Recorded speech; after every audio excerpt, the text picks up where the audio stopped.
have to assume that we have to be 10% lower from where we are now just to get things moving.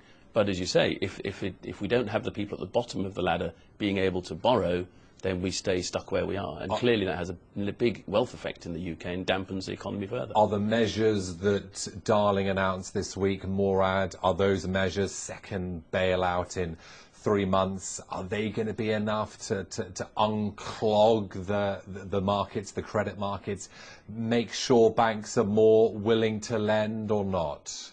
That is essentially the question here, whether the banking crisis, if you want, in inverted commas, is going to be averted. It's all about confidence in banking. The measures announced so far are substantial and they amount to a lot of addition to the public purse. However, there's still a lack of confidence in the large lenders, Royal Bank of Scotland, Lloyds Group, Lloyds Bank Group, etc. So that needs to be overcome. Once we're over that, and that will happen, whether that results in full-scale nationalisation, I doubt the government wants to do that. That's yet to see. But once that banking confidence sector is over, then credit will start flowing. That may be a year away, but I agree with the comments we've heard as well, that the housing market is in a slump, and we haven't quite got to that price discovery phase yet, which is probably some time away. Jim, talk to me about nationalising the banks in the UK. Is it a necessary requirement? Should the big banks be nationalised? Well, if I were the UK, and the mistake that Gordon Brown made last year was not letting Northern Rock go bankrupt, he should have let some people go bankrupt. Then the assets would have moved from the incompetent to the competent people, and the whole system could have started over with a stronger base. What's happening now is they're taking the assets away from the competent people, giving them to the incompetent people, and saying, now you compete with the competent people with their own money. This is bad economics. This is terrible economics, and it's terrible morality. Not that politicians care about morality. This is not the way to solve your problems. This is what the Japanese tried in the 1990s, and they still talk about the lost decade in the 1990s. So, Jim, is it a simple case, what, you let all the banks go bankrupt? Is that your policy for fixing this?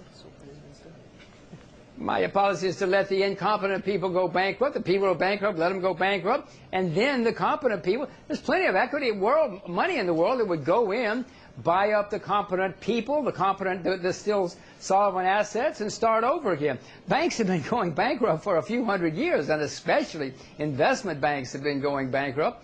This is not the end of the world. This has happened many times before. But look at the Japanese model. It's 19 years later in Japan.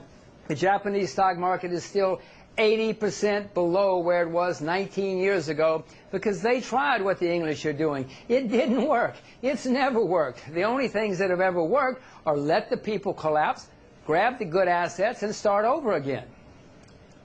I'm glad that Mr. Rogers said this isn't the end of the world. He's quite right. And he is, of course, quite right that banks do go bust, although it isn't a good thing if they go bust very often.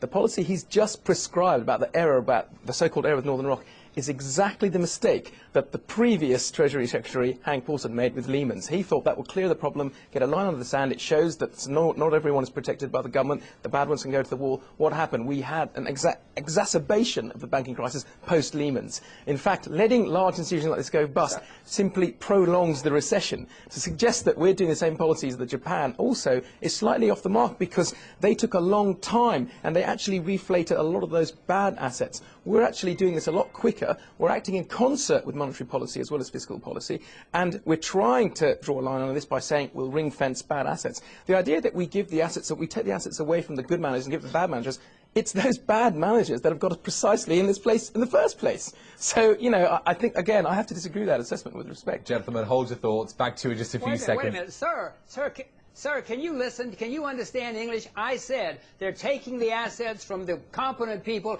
and giving them to the incompetent people. I didn't say the incompetent people. What are you talking about? He did clear it. Gentlemen, hold the thoughts. We've got to go to a break. We've had the Chowdhury view. We've had the Rogers view. Your view? Well, I think if you're willing to take a 20-year time horizon, Jim might have a point. You know, you go through Armageddon now and something good comes out of it. But we're living in democracies. People won't allow 20 years. So the reality is politicians have to respond to dealing with these problems in the near term, and that's not going to come from Jim's prescription. So I think the sort of policies we're following now are the appropriate ones, with the footnote that we're leaving an awful lot of debt for our grandchildren, and we're not doing them any favours by refusing to take the short-term pain. That's a problem, isn't it, Jimmy? And what about our grandchildren? They're going to be left with a lot of debt here, aren't they?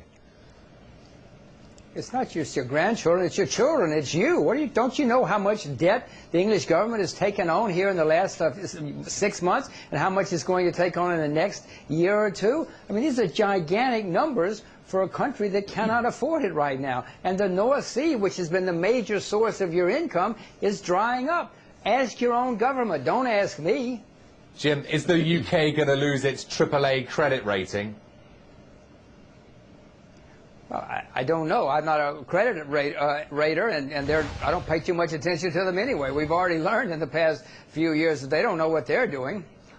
Do you agree with that? I mean, there's a big discussion going on right now. That's a whole separate discussion. We wanted to the AAA. I mean, the same day that the S&P downgraded Spain from AAA, they reaffirmed the UK's AAA rating. But I don't want to go into comment about the competence of the rating agency. It's a whole different debate. But they did reaffirm the UK's AAA rating. So I guess we're okay for the moment. Yeah, but I think with the UK, when the AAA rating refers to producing sterling, we can print that. We can just build the printing press at Basildon and make pounds. So we should be AAA. Of course, the strain comes on the currency. So if you're worried about the credit quality of the UK, you see that through the exchange rate that we were discussing earlier, and not so much where the gilts will default.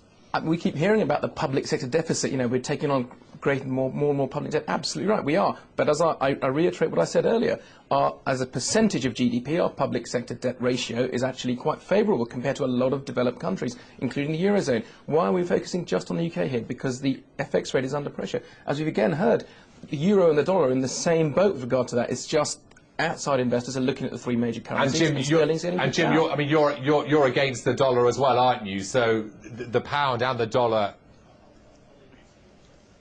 I don't see good things for the U.S. dollar or the pound. There are many currencies in the world. I own a few others that I think are sounder, but there are not if any, sound currencies left in the world.